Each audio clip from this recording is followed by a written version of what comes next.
Hello everyone, welcome to fuzzy cookings.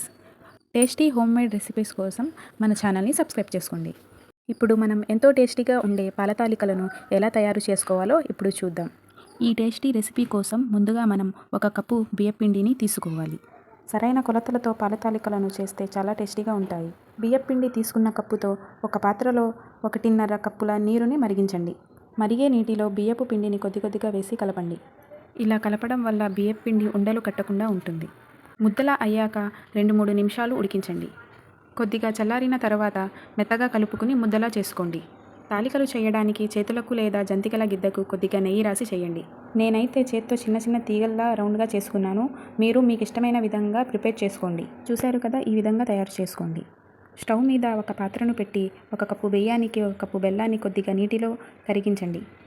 కరిగిన బెల్లాన్ని చల్లారడానికి పక్కన పెట్టుకోండి. బెల్లం కరిగితే చాలండి, పాకం రావాల్సిన అవసరం లేదు.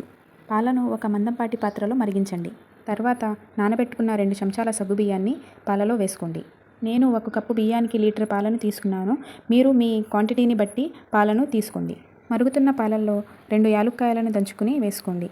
మనం పాలలో వేసుకున్న సగ్గుబియ్యం ఉడికిన తర్వాత మనం ప్రిపేర్ చేసి పెట్టుకున్న తాలికలను పాలలో వేసి మెల్లగా కలపండి.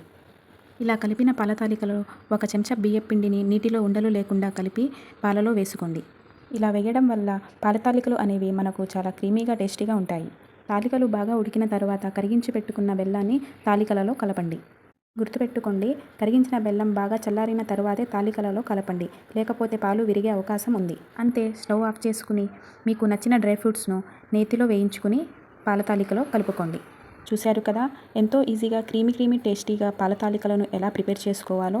ఇలాంటి హోమ్ మేడ్ రెసిపీస్ కోసం మన ఛానల్ని సబ్స్క్రైబ్ చేయండి.